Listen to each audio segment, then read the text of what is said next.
की सच्चाई, सच छुपने नहीं देंगे। आज आप लोगों को जो आमंत्रित किया हूं, आज 10 अगस्त है। ऑल इंडिया यूनाइटेड मुस्लिम मोर्चा 1994 से निरंतर 10 अगस्त को अन्याय दिवस के रूप में मनाती है। क्यों मनाती है अन्याय दिवस के रूप में? इसी विषय को बार बार बोलने के लिए हम लोग, ताकि ये अन्याय है क्या, कब हुआ, कैसे हुआ और इसका प्रभाव किन किन लोगों पर पड़ेगा, इसी को बताने के लिए हम लोग 10 अगस्त को कार्यक्रम निरंतर करते हैं। चूँकि कोरोना काल है, कई नियमों का पालन करना पड़ता है, इसलिए इस बार 10 अगस्त को हमने जो बड़ा कार्यक्रम हम जंतर मंतर पर किया करते थे उसको हमने स्थगित कर दिया है।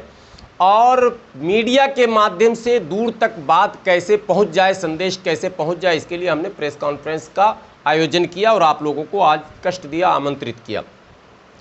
दरअसल भारत जो है वो संवैधानिक देश है, लोकतांत्रिक देश है। यहाँ जो कुछ भी होता है वो संविधान से होता है और भारतीय संविधान में तमाम जो सहूलतें हैं, जो सरकारी क्या कहते हैं मराहत मिलते हैं, जो फैसिलिटीज़ मिलती हैं, जो सुविधाएं मिलती हैं, वो सब भी संवैधानिक हैं और उनकी भी अलग अलग धाराएं बनी हुई हैं। इन तमाम सुविधाओं में एक प्रमुख सुविधा है आरक्षण, जिसे रिजर्वेशन कहते हैं आप। रिजर्वेशन की 3 धाराएं हैं, 340, 341, 342।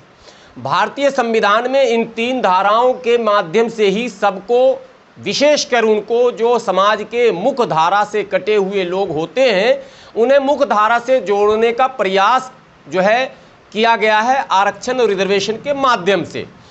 दुर्भाग्य से आज की तारीख में 10 अगस्त 1950 को जब संविधान लागू हुए मात्र 8 महीने हुए थे, उस समय के तत्कालीन प्रधानमंत्री जवाहरलाल नेहरू जी ने भारतीय संविधान के अनुच्छेद 341 पर यानी आर्टिकल 341 पर रिलीजियस बैन, धार्मिक प्रतिबंध, मजहबी कैद लगा दिया था।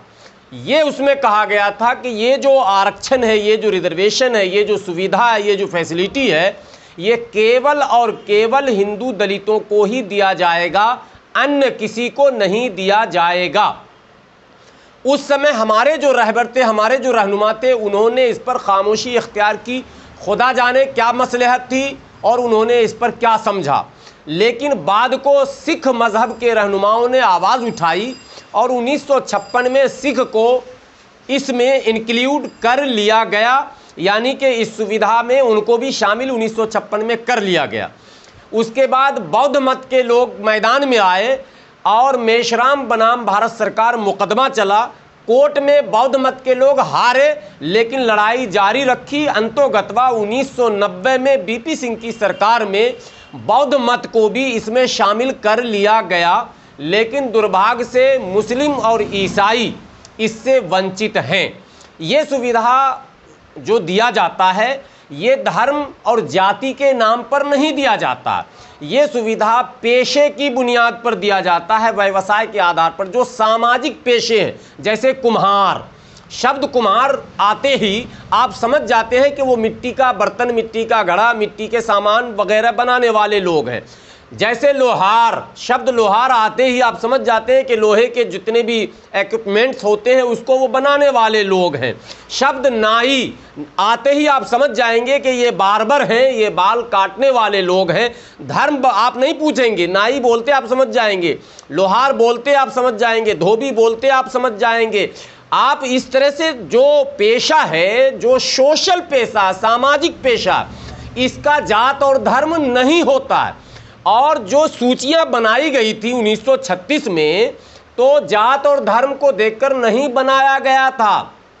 सूचियां बनी थी पेशे को सामने रखकर कि कोई अगर जूता बनाता है, जूता सिलता है, चमड़ा साफ करता है, चमड़े का कोई उपयोग के लायक बनाता है, कोई अगर क्या कहते हैं कपड़ा धुलता है, कोई अगर बाल काटता है, कोई अगर कपड़े बुनता है, कोई अगर कपड़े सिलता है, तो उसको ये माना जाएगा कि ये लोग समाज में मुख्यधारा से कटे हुए हैं।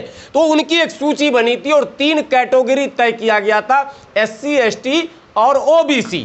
340, 341, 342 वो सोशल स्टेटस को देखकर उनके कैटेगरी को तय किया गया था और उनको मुख्यधारा से जोड़ने का ऐलान कर दिया गया था। लेकिन जब ये पाबंदी लगी तो अब धोबी अगर हिंदू है तो वो सरकारी सुविधाओं का लाभ लेगा और अगर मुस्लिम है तो उस लाभ से उसको वंचित रखा जाएगा।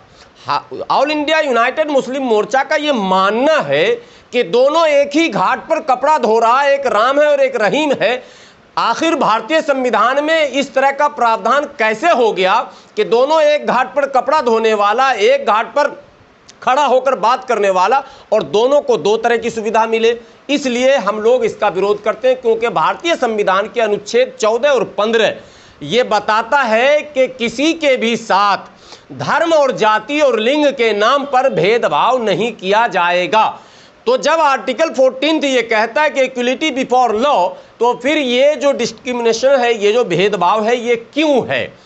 तो हम लोग यही सरकार से निरंतर मांग करते रहे। ऑल इंडिया यूनाइटेड मुस्लिम मोर्चा 1994 से सड़क से लेकर सदन तक इसको उठाती रही।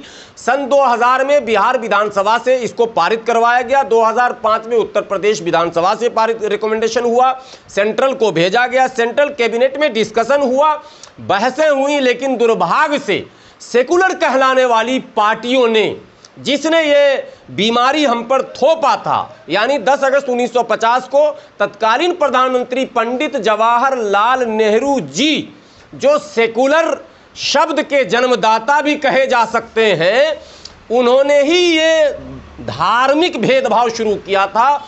और आज़ाद भारत में, स्वतंत्र भारत में पहली बार धर्म शब्द संवैधानिक अगर किसी ने कराया तो ये श्रेय पंडित जवाहरलाल नेहरू जी को ही जाता है। और वहां से धर्म की राजनीति शुरू हो गई, यानी अमुक को देंगे और अमुक को नहीं देंगे, हिंदू को देंगे मुस्लिम को नहीं, सिख को देंगे मुस्लिम को नहीं, बौद्ध को देंगे मुस्लिम को नहीं, इसको देंगे ईसाई को नहीं। ये बातें अगर संविधान में आ गई और उसको समाहित कर दिया गया तो ये एक तरह से संविधान पर, भारतीय संविधान पर काला धब्बा है। जब तक ये मिटा नहीं दिया जाता है तो संविधान की मूल आत्मा जो है वो पाक और साफ नहीं हो सकती है। तो इसीलिए मोर्चा निरंतर ये लड़ाई लड़ रहा है कि जो मौलिक अधिकार हमारे हैं, जो आर्टिकल 14 है, 15 है, 16 है, 17 है, 21 है, 25 है, इसमें छेड़छाड़ नहीं होना चाहिए। तो जब सेंट्रल कैबिनेट में बहस हुई तो उस वक्त की सेकुलर सरकार, यानी कि यूपीए की सरकार ने भी इसको वहां तक पहुंचने नहीं दिया जहां से वोटिंग होकर ये पास हो जाता। उसमें रोड़े अटकाए गए। ये लोगों को जानना चाहिए कि हमने सेकुलर और कॉम्युनल के नाम पर यहाँ पर दशकों वोट दिया और कई दशक तक लोग सेकुलर के नाम पर यहाँ हुकूमत बनाते रहे, मौज करते रहे, लेकिन हमारा जो मौलिक अधिकार था, जो संवैधानिक अधिकार था, जो एक बहुत बड़ी आबादी मुसलमानों में है जो इस पेशे से जुड़ी है। आज जूता चप्पल बनाने वाले की बड़ी तादाद, लोग कहते हैं कि जन्म के आधार पर जाति, जैसे आप एक शब्द कहते हैं कि जूता चप्पल बनाने वाले को चर्मकार कहते हैं, रविदासी कहते हैं, गांव में चमार कहते हैं, जाटव भी कहते हैं, लेकिन नहीं, आज भारत में सर्वाधिक जूता चप्पल बनाने वाले मुसलमान हैं। तो पेशे की बुनियाद पर जब मिला था तो उनका अधिकार था। सर्वाधिक चमड़े का कारोबार, चमड़ा छिलने वाले, साफ करने वाले, धुलने वाले और उसको उपयोग में लाने लायक बनाने वाले बड़ी आबादी भारत की मुसलमानों की है। कचरा चुनने वाले, दिल्ली जैसे महानगर में दसियों मोहल्ले बसे हुए हैं झोपड़पट्टी के, जहां सिर्फ कचरा बीनने वाले लोग हैं और टोटल के टोटल मुसलमान हैं। तो मुख्य धारा से कटने के कारण, पेशे की बुनियाद पर सहूलत न मिलने के कारण, अगर किसी का बाप कचरा बीन रहा था तो बेटा भी उसके साथ कचरा ही बीन रहा है। उसके सामाजिक स्थिति में परिवर्तन नहीं आया, कारण 341 पर धार्मिक प्रतिबंध है। तो न सामाजिक स्थिति बदली, न राजनीतिक स्थिति बदली, न आर्थिक बदली, न शैक्षणिक बदली। इसलिए हम लोग इस लड़ाई को लड़ते रहे, लेकिन दुर्भाग्य से सेकुलरिज्म के नाम फरेबी नारे में हम इतना उलझे थे कि हम इस लड़ाई को जीतने में विफल रहे। अंतोगत्वा यूनाइटेड मुस्लिम मोर्चा सुप्रीम कोर्ट का दरवाज़ा खटखटाई है। PIL नंबर 180/2004 आप पीछे देख रहे हैं। इससे पहले वहाँ आप देखेंगे कैमरा घुमाकर, protest before CJI rapid hearing, एक बार कैमरा आप लोग घुमा देंगे, रैपिड हियरिंग PIL नंबर 180/2004, हमने ये जो जब CJI रंजन गोगोई थे तब भी यूनाइटेड मुस्लिम मोर्चा ने एक बहुत बड़ा प्रोटेस्ट किया था, जो मैंने मंडी हाउस से लेकर हम लोग संसद मार्ग तक गए थे, कई हजारों की तादाद में लोग थे, और हमने यही मांग किया था कि जिस तरह से आप अयोध्या डिस्प्यूट को तेजी से सुन रहे हैं, इसी तरह से हमारे इस मुकदमे को भी तेजी से सुनिए।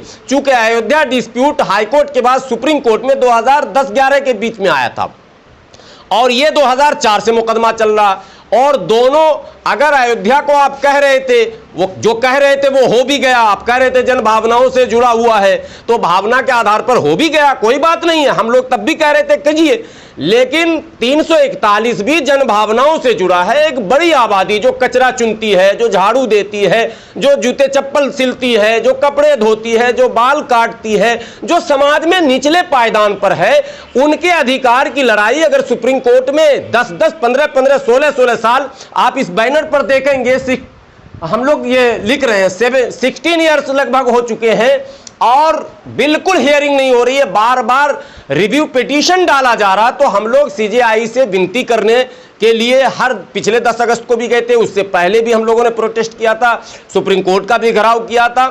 अब फिर हम लोग, आज चूंकि कोरोना काल है, नियमों का पालन करते हुए हम लोगों ने कहा कोई प्रोटेस्ट नहीं, कोई धरना नहीं, अपने कार्यालय में हमने प्रेस कॉन्फ्रेंस कर आप लोगों के माध्यम से CJI जी तक ये बात पहुंचाना चाहते हैं कि गरीबों के मुकदमे को भी सुनिए, और ये बड़ी आबादी प्रतीक्षा कर रही है, न्याय के मंदिर की ओर देख रही है कि आप इनको भी न्याय दीजिए ताकि मुख्यधारा से इनको भी जुड़ने का अवसर मिले।